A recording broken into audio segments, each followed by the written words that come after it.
Hi, welcome to Quid Pros Quo. I'm Zac. And I'm Rin. And today we have a guest star with us, Amelia, to talk to us about fanfiction. Introduce yourself, Amelia. Hi, everyone. It's me, Amelia. You don't know me. I don't know you, but this is going to be a lot of fun. Love that. We have a few, get-to-know-you questions first. What are your favorite fandoms to write fanfiction for? Because when you pitched me this episode, I just assumed you write fanfiction and you don't just read it. I do. I have over 300,000 words of fanfic currently online. I have a problem. A good problem, though. Mainly, I kind of hyperfixate on one fandom at a time for a year or two. I've mostly written in the Avatar, The Last Airbender fandom, and the Batman fandom. But when I first started out, I would write in the BBC Merlin TV show fandom. Yeah. Oh. So I grew up watching that show. Love it. Mwah, love it.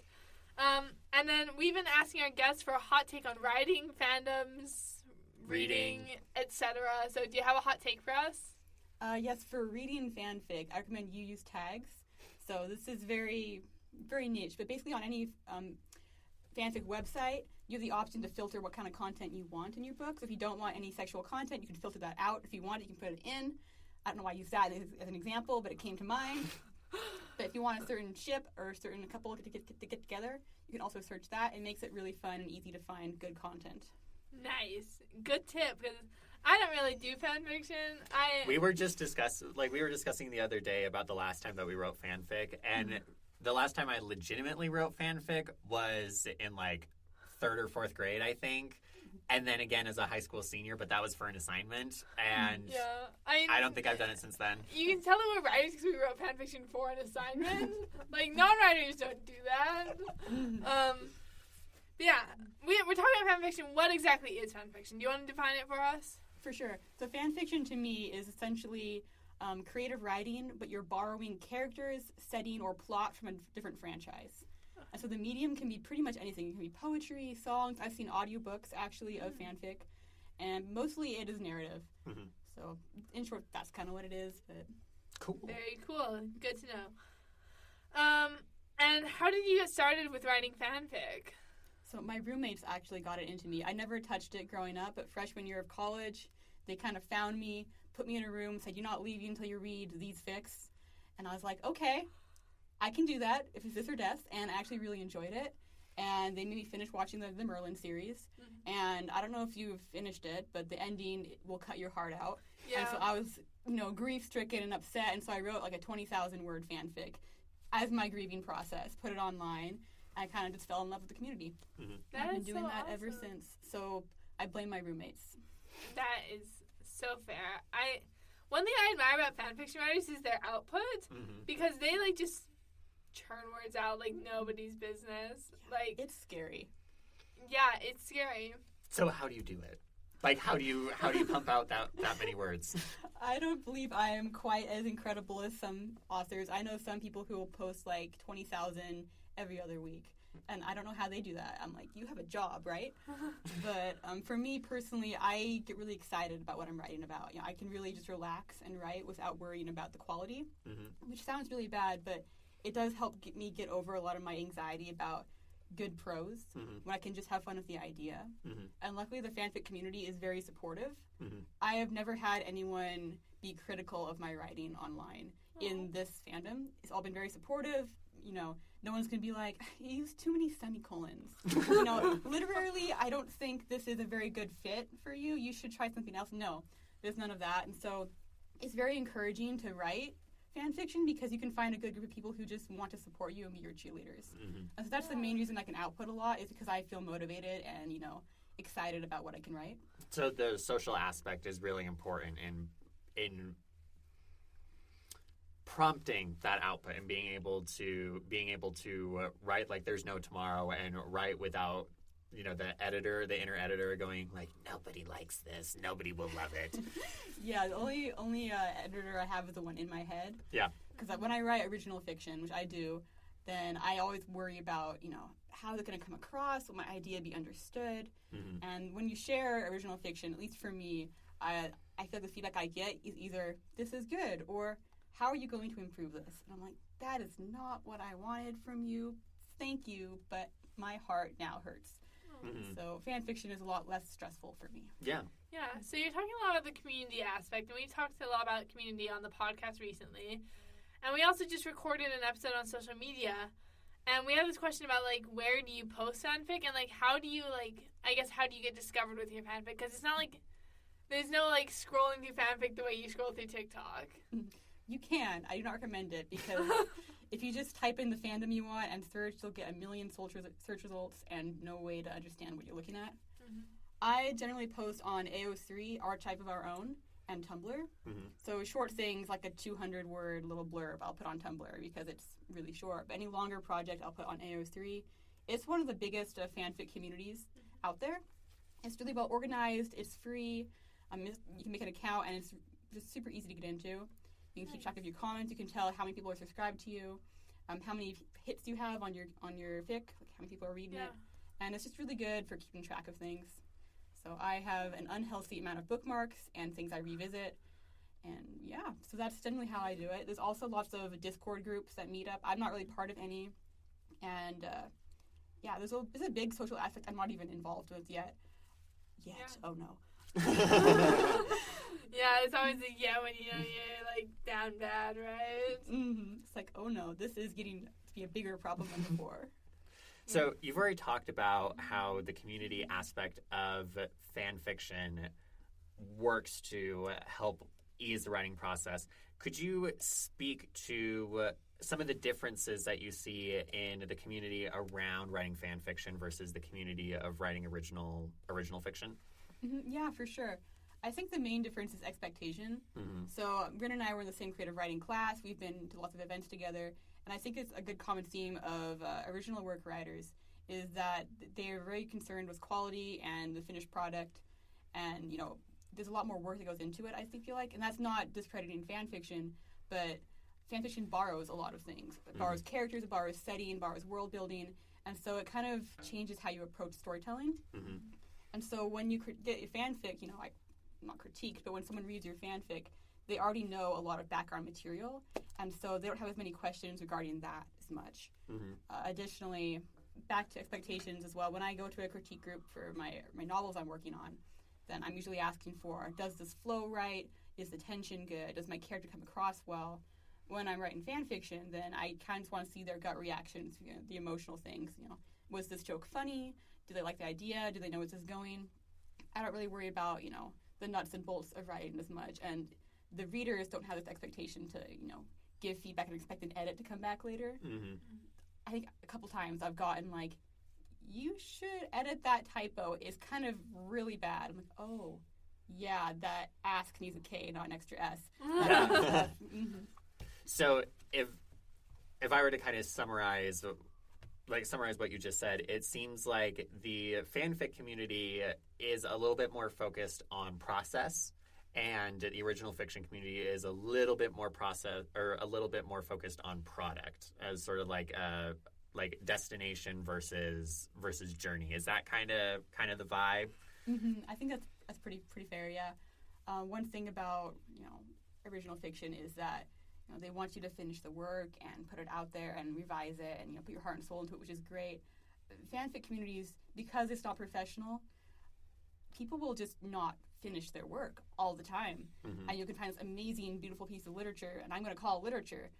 They'll post like 50,000 words of it, and then just one day you'll never hear from them again, and they'll just stop uploading. And it's one thing heartbreaking, also frustrating. And so fans get really good at being nice because they want more content. They're like, I really want to see more of this. Please put more of this online. Yeah. And just in the hopes that someday it'll come back, and it doesn't always, but, you know, I've gotten really good at just enjoying what's already out there and not having expectations for more, Mm-hmm. because then I would always be sad and unhappy because you don't always get what you want. Yeah. That checks out. What do you see as, like, the pros and cons of writing fanfiction? Like, you've talked a lot about the pros. Are there any cons, do you think? Yeah, the pros I think I've already covered a lot. Cons, there's definitely a social stigma against it. Mm-hmm. And I know a lot of writers who are kind of embarrassed to say they write fan fiction. I've lost all my shame, and so that's why I'm here. But definitely when I first heard of fan fiction, I was like, I don't want to touch that. I've heard bad things about, you know, really cringy self-insert stories, and, you know, it's kind of a joke in some communities. But, once I got into it, I realized this is really valid, and it's a great way to get into exploring something that, ideas and characters, and just practice writing for the joy of it. And, there's not really a high chance you're going to, turn your fanfic into a novel like 50 Shades of Grey did. You kind of just write it because you like to write it, and so it takes a lot of pressure off. But it does get hard sometimes to be honest with people, like, what do you write? It's like, well, I have a 50,000 word fanfic of one of Batman's Robins. Do you want to read this? Yeah. But, once you get over that, then you can find a lot of good friends. It's just that initial push against that. You see the same thing in, fantasy genre writing, where someone's like, you write Pulp Fiction? Oh, that's not real writing. It's like, yes, it is. Anything you put on paper is real writing. Yeah, I love that. It has letters. It's written. Exactly. Yeah, you just totally nailed the next question I was going to ask about whether you wanted to speak to the debate about whether fanfiction is real writing or not, and I'm putting that in air quotes for people who aren't in the room. But you've called it literature. You said it's real writing. I really like your emphasis on the joy of fanfiction. I think that's really important. Do you have any idea where the stigma comes from around fanfic if you were just going to be an armchair expert? Yes, well, according to my professional opinion, I think it comes from, I wouldn't say college, but the academia around literature in general. Yeah. I mean, I've been in a lot of classes where the first term semester teacher says, what constitutes a good book? And either they'll tear that up or they'll really lean on that, what makes good literature. And in creative writing as well, there's this kind of expectation for literary fiction to be the academic standard, where if you write some really postmodern short story about two people arguing in a car over a cat or something, that is peak literature. But writing about dragons and elves and adventure is kind of lesser. And I me and Rin had good professors who push back against that and say, write what you love, which I think is really great. But there is a problem, in any form of literature and writing, where someone wants to feel superior, and so they'll decide that one genre is better than the others, and they'll put down the rest. That's not really true. It's all about personal preference and what you like. And if we're going to throw hands about fanfic not being real, a lot of classic literature is just remakes of Greek legends or of different stories. Lord of the Rings is a Beowulf fanfiction. Right. You find it everywhere. Yeah. Narnia is Bible fanfiction. Exactly. Yeah. Yeah. Yeah. I recently read a book about fan fiction, and that was something that the author pointed out, is that when you think about what fan fiction is at its core, you can look around and be like, okay, well, you have Homer, right? You have Shakespeare, who's engaging in fanfic. You even you can keep going. You can name all of these different people where it's you're all engaging in fanfic to one degree or another, even if it's not perhaps as obvious as saying this is a story about, Draco and Hermione kind of thing. It's still part of writing, and it's part of how we tell stories being human, right? Exactly. There's no real original content when you get down to the end of the day. It's just all about how you remix it. So saying this is a retelling of Hades and Persephone, no, that's your fanfic of Hades and Persephone. You just changed a few details. I feel a little called out. I was thinking about how my first book is technically Alice in Wonderland fanfiction. I've never thought of it like that before. Every 3 to 6 months, that thought will pop up. I'm you just wrote really long fanfic and published it. I'm yeah. That's all I got. No, for real. Where's the line between retelling and fan fiction? It's really blurry. I think it's the 90-year copyright. Yeah. I don't know if I have any more questions. I feel like you've answered all my questions really well. Let's say, so we recently wrapped up a series on getting started with writing. Let's say that we have a listener who is intrigued by fanfic, maybe as a dirty little secret, maybe as something that they want to try. What's something that they should keep in mind as they get started? I think just at the end of the day, it should be fun. I mean, in all my writing, even with fanfic, I reached a point where I'm terrified that I'll disappoint a reader or that it won't be good enough. But I really had to pull back and realize, no, I'm writing this for me, and I should be excited for the next chapter. Even if, I'm thinking about quality, the end result is fan fiction is something you do usually for free because it makes you happy about something. And so whether you're trying to find good things to read or start, getting subscribers for your little account in the corner of the internet. At the end of the day, even if you only get one view and it's yourself clicking on the page, then it counts, and the whole process was for you. Mm-hmm. And so don't be nervous about, trying to build a fanfic empire or trying to find amazing readers or you're not getting enough comments. Just pull back and think about, why am I really doing this? Is it, if you're doing original fiction, do you want to get published? Yes, that's an end goal, but you should have fun writing first. And fanfic, because you're not going to be paid, really makes you focus on that. Mm-hmm.